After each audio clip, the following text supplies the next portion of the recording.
대방열림과 함께하는 가장 확실한 영양사 합격의 길. 영양사 강의 진행 20여 년 이상, 수많은 합격생들이 추천하는 영양사 특강 열림 영양사 실전 모의고사 제1판 대표 저자 5인. 가장 진화된 최신 영양사 수험서. 유사상호를 주의하세요. 대방열림. 안녕하세요. 영양사 실전 모의고사에서 식품학을 담당하는 김만수입니다. 자, 바로 1회 문제부터 한번 진행을 해 보겠습니다. 102쪽 한번 보시죠. 1번 다음 중 수분 활성도에 관한 설명으로 옳은 것은? 보기 1번 식품의 수분 활성도는 항상 1보다 크다. 틀린 보기죠. 식품의 수분 활성도는 항상 0보다는 크고 1보다는 작게 구성이 되어 있죠. 그래서 보기 1번은 틀렸고요. 그 다음에 보기 2번 세균의 최저 사용육 수분 활성도는 0.7이다. 네. 자, 미생물의 최종 미생물의 최저 생육 수분 활성도를 한번 정리를 한번 해보죠. 자, 세균 같은 경우에는 0.91, 그죠? 0.91이고, 그 다음에 효모는 0.88, 그리고 곰팡이는 0.80, 그죠? 기본적으로 이 세 가지는 꼭 좀 외워 두시기를 부탁드리겠습니다. 자, 그래서 보기 2번도 틀린 거죠. 그죠? 보기 3번 가수분해 반응은 수분 활성도에 영향을 받지 않는다. 자, 여기서 보면 가수분해 반응이니까는 말 그대로 물을 첨가해서 분해하는 반응이기 때문에 당연히 수분 활성도에 영향을 받아야 되겠죠. 그죠? 그래서 보기 3번도 틀린 답이 되고요. 다음에 보기 4번. 자, 마이야르 반응은 수분 활성도 0.6에서 0.7 범위에서 반응 속도가 최대가 된다. 그렇죠. 이게 정답이죠. 그래서 비효소적인 관련 반응 중에 대표적인 그 마이야르 반응은 수분 활성도가 0.6에서 0.7 때 최대 반응을 하게 되겠죠. 그래서 만약에 이 마이야르 반응을 한다는 것은 결국 식품에서 갈색 반응을 한다는 얘기예요. 그죠? 그래서 그게 바람직한 경우도 있지만 바람직하지 않은 경우들도 있겠죠. 자, 그러면 어떻게 하면 되겠어요? 그러면 수분 활성도 측면에서 보면 수분 활성도를 더 높이거나 또는 낮춰놓으면 마이야르 반응이 어떻게 지연돼 되겠죠? 그죠? 그러니까는 마이야르 반응 속도가 최대 반응이 0.6에서 0.7이니까 바람직하지 않다. 식품을 저장하는 데 있어서 바람직하지 않다. 그러면은 수분 활성도를 어떻게 0.6이나 0.7보다 더 낮추거나 또는 더 높여주게 되면 마이야르 반응 속도를 좀 낮출 수가 있다. 이렇게 정리를 해두세요. 그 다음에 5번. 자, 임의 온도에서 식품이 나타내는 수증기압의 100을 곱한 값이 수분 활성도다. 자, AW 수분 활성도를 구하는 공식을 한번 보죠. 자, 수분 활성도를 구하는 공식은 P0분의 P로 우리가 정리를 하죠. 자, 이 P0는 뭐예요? 순수한 수분의 포화 수증기압을 나타내는 거고, 이 P는 식품의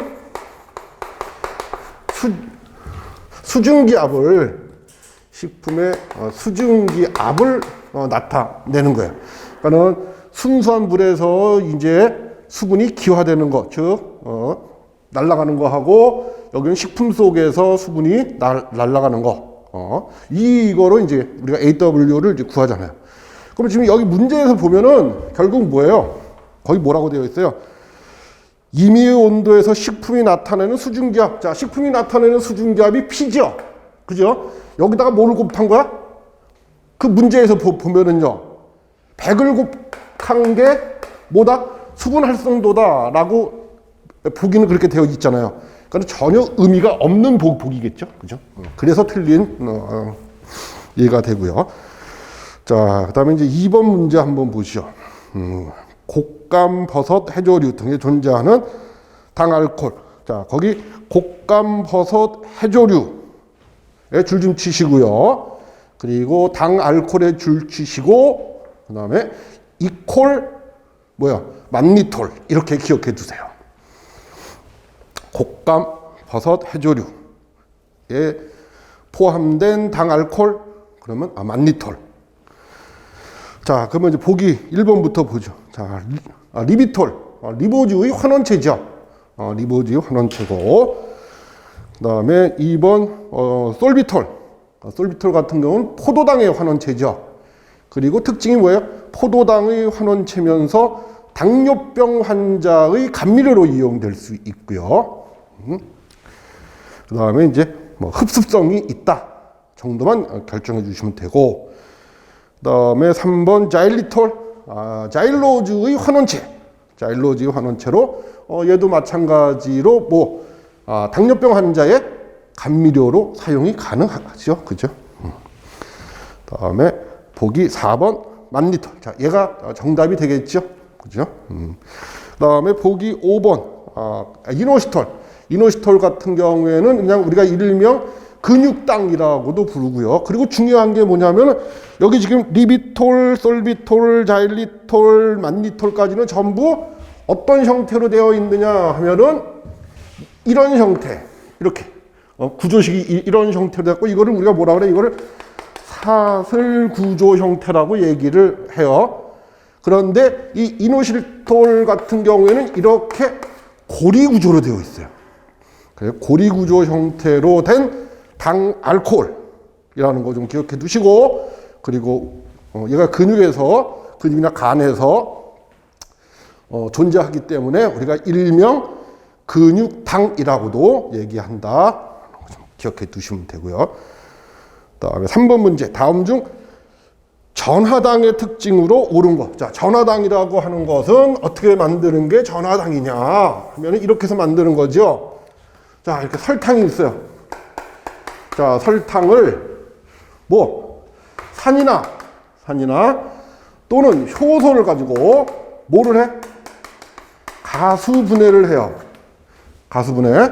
그러면은 설탕이 분해가 되겠죠. 그 뭐로 분해가 되느냐? 설탕의 구성 성분인 포도당과 과당으로 이렇게 분해가 돼. 그런데 특징이 뭐냐면 어떤 식으로 가수분해가 되느냐 하면은 동량 가수분해가 되는 거야. 동량.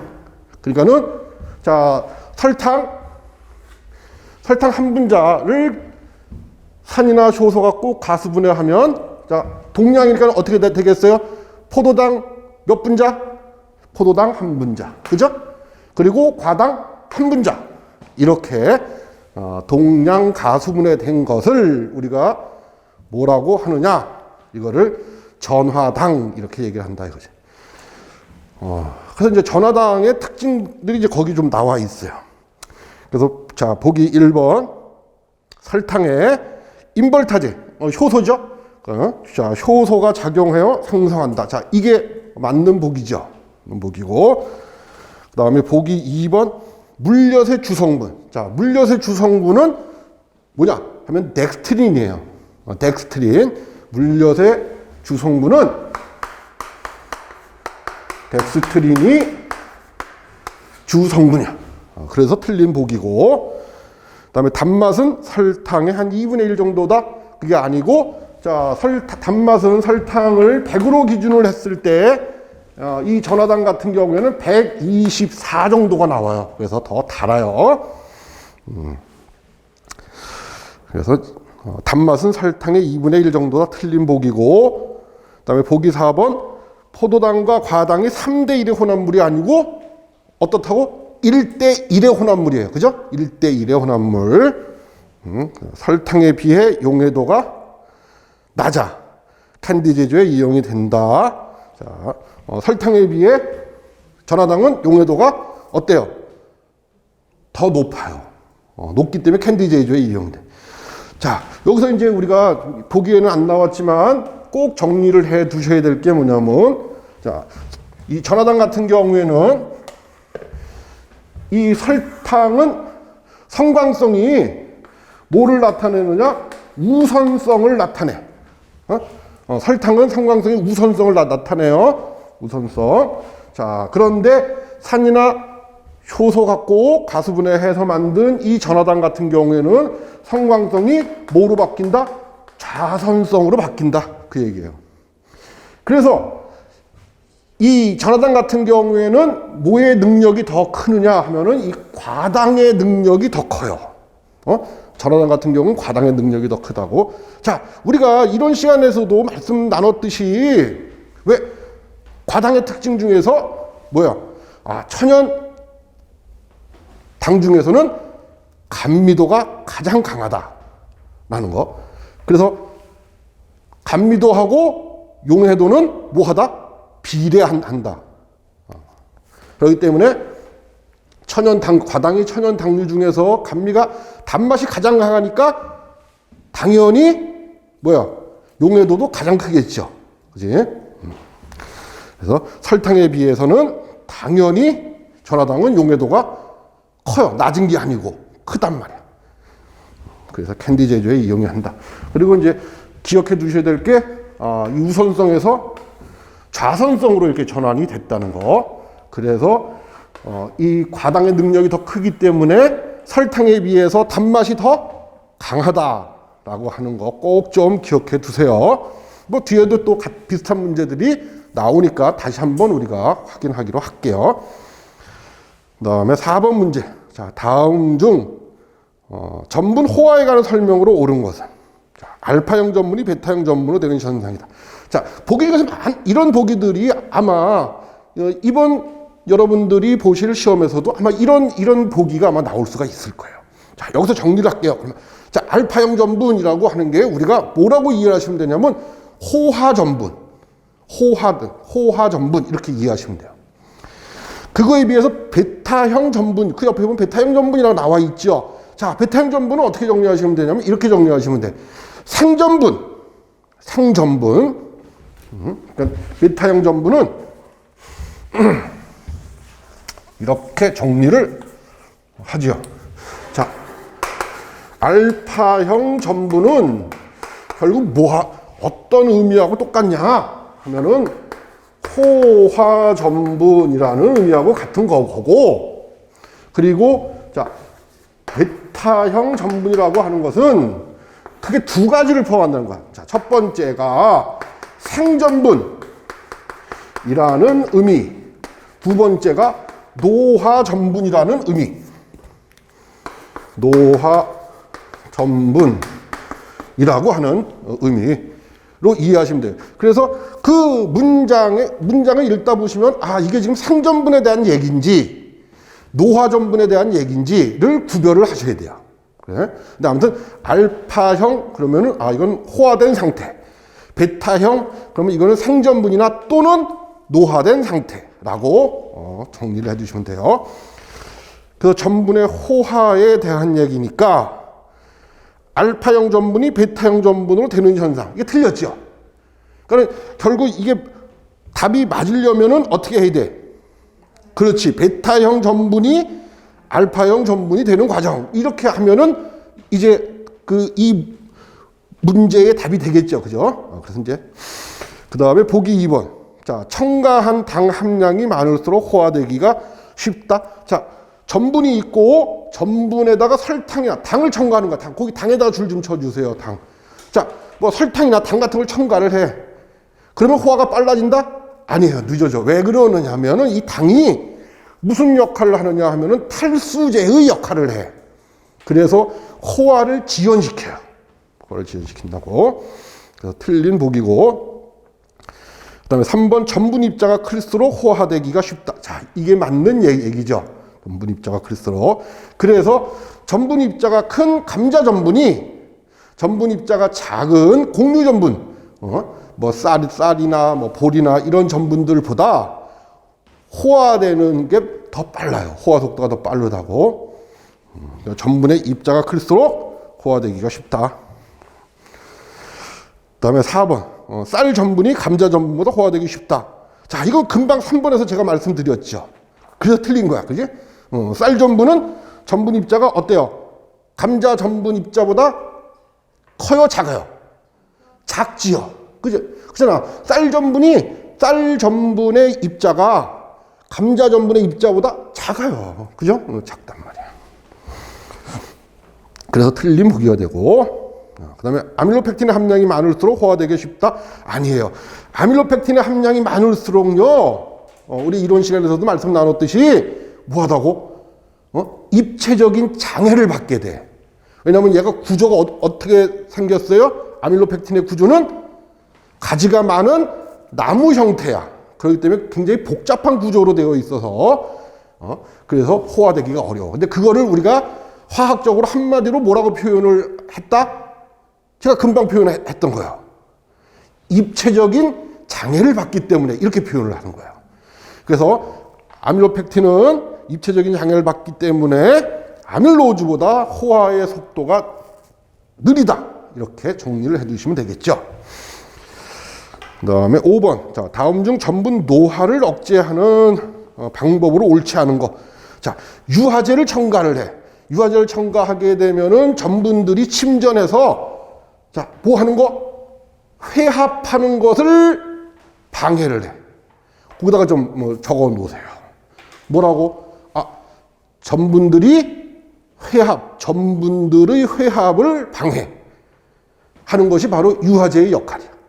그래서 노화가 지연된다. 맞고. 자, 황산염을 첨가를 해요. 황산염을 첨가하면 탈수가 돼갖고 노화 속도가 빨라요. 그래서 이게 답이야. 예. 그 다음에 3번. 자, 온도를 낮춰. 그래서 마이너스 20에서 마이너스 30도로 저장을 해. 그러면은 전분 입자들이 어떻게 돼 있어요? 그냥 고화된 상태로 존재를 해. 그래서 호화된 상태를 그대로 유지를 하고 있는 거예요. 수분을 10에서 15%로 유지를 한다. 그죠? 왜냐하면 10에서 15%로 하면은 전분들이 서로 회합하기 위해서는 어떻게 해야 돼요? 자, 어떻게 해야 될 것 같아?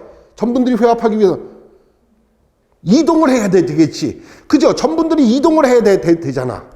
그런데 이동을 하기 위해서 뭐가 필요해? 물이 필요하단 말이야, 물이. 그래서 수분의 농도를 탈수를 시켜두면은 전분들의 이동을 제한을 하게 돼요. 그래서 노화를 지연시켜. 그다음에 고농도의 설탕을 첨가한다. 자, 아까 몇 번에서 우리 4번 문제인가요? 4번 문제 보기 2번에서도 같은 얘기, 비슷한 얘기 했죠. 왜? 첨가된 당이 있으면 호화가 잘 된다. 이런 표현을 썼잖아요. 그죠? 그러니까 여기 보시면은, 자, 고농도의 설탕을 첨가해. 그러면 이 고농도의 설탕이 무슨 역할을 한다? 자, 이 설탕이 무슨 역할을 해? 탈수제 역할을 해. 탈수제 역할. 그래서 뭐 할 수가 있다? 노화를 억제시킬 수 있다. 그죠? 그래서 노화를 억제하는 방법으로 옳지 않은 것은 뭐를 첨가하는 거? 황산염을 첨가하는 거. 그죠? 다음에, 자, 6번은 자, 여러분들 6번은 좀 표시 좀 해 놓으세요. 이 문제는 그 유지의 물리화학적인 성질을 총 정리해 놓은 거다. 이렇게 생각하시면 돼. 자, 1번. 보기 1번. 자, 다음 중 유지 물리화학적 성질에 관한 설명으로 옳은 것은, 자, 1번. 유지의 점도. 그 점도에다 줄 좀 쳐주세요. 점도. 점도는 불포화 지방산이 많을수록 감소한다. 자, 이게 맞는 정답이야. 불포화 지방산이 많을수록.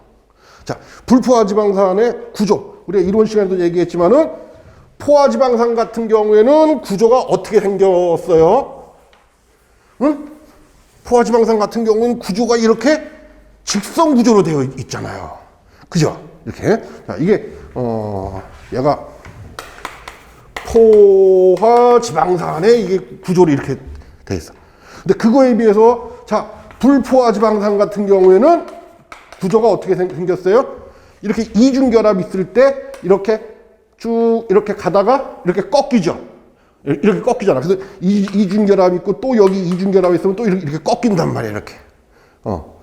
그러니까는 서로 모하기가 어려워요. 여기 이렇게 또 이렇게 불포화 지방산이 이렇게 있어.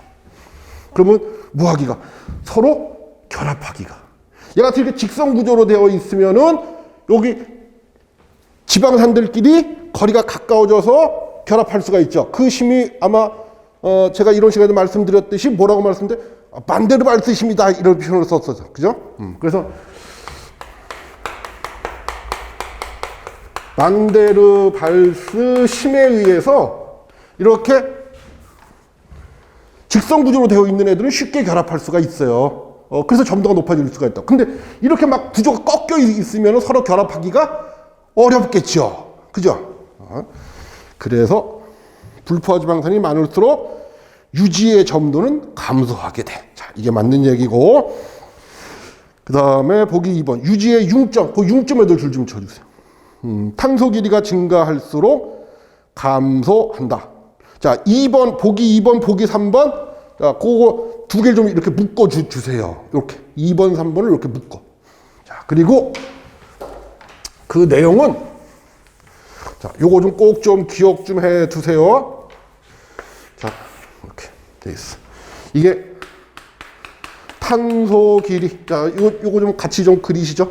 자, 탄소 길이. 야, 이거. 탄소 길이고, 자, 뭐 이쪽이 뭐라고 표현할까? 높고 여기가 낮아, 이렇게. 그런가? 자, 융점 같은 경우에는요. 지방산의 융점 같은 경우 이렇게 돼. 융점 어떻게 된다? 자, 이게 무슨 뜻이에요? 자, 탄소의 길이가 길어질수록 지방산의 융점은 높아진다. 이 뜻이에요. 이 뜻이고, 그 다음에 이렇게. 요거는 용해도 이렇게. 자, 탄소의 길이가 길어질수록 지방산의 용해도는 어떻게 된다? 낮아진다. 이렇게 좀 기억 좀 해두시면 돼요. 그러면 2번, 3번 문제는 해결이 됐어요. 그죠? 보기 2번, 3번 문제. 자, 4번. 유지 굴절률은 불포화도가 높을수록. 자, 여기서 불포화도에다가 줄 좀 쳐주세요. 자, 불포화도가 무슨 뜻이라 그랬어요? 불포화도가 이중결합의 숫자. 이중결합의 수. 자, 그러니까는, 자, 이거 보세요. 여기. 자, 굴절률이라고 하는 것은 빛이 굴절되는 것을 나타내는 정도가 굴절률이라 생각하시면 돼요. 그러면은, 자, 금방 여기서 우리가 봤듯이, 이렇게. 막, 이렇게 있다고 해봐. 이렇게. 이게 지금 불포화 지방산들이에요. 이게. 그러면, 자, 빛이 이렇게 들어와. 그러면 이렇게 와서 이제 꺾이겠죠. 여기에 매질이 다르기 때문에 꺾인다고. 빛이 이렇게 직선으로 쭉 들어오는 게 아니고. 왜냐면 여기는 공기고, 여기는 뭐야? 여기는 기름이잖아. 기름이니까는 이게 이제 꺾이게 돼요. 이렇게 와갖고 이제 꺾이게 된다고. 그래서 여기 와갖고 이제 이렇게 부딪혔어. 그 굴절돼서 또 이렇게 굴절되겠죠. 또 굴절되고, 이런 식으로. 그런데 뭐예요? 이렇게 포화지방산들만 쫙 이렇게 되어 있으면 어때요? 한번 굴절하고 그 다음에 빛이 진행할 수 있겠죠. 그지? 그래, 아이고, 잠깐만요. 마스크.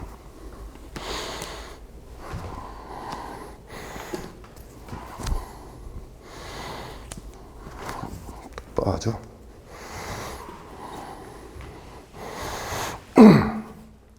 그래서 보기 4번. 유지의 굴절률은 불포화도가 높을수록 낮아진다가 아니고 뭐겠어요?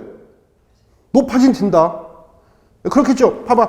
여기서 이렇게 포화지방산 같이 이렇게 직선으로 되어 있으면은 그냥 한 번 굴절하고 마는데 여기는 이렇게 서로 결합 안 되어 있으니까 여러 번 굴절을 할 거란 말이야. 그래서 틀린 거고. 자, 그 다음에 유지의 요드가. 그 요드가에다 줄 좀 쳐주세요. 요드가는 뭐를 나타내는 거예요? 불포화 정도. 불포화 정도를 나타내는 게 바로 요드가예요.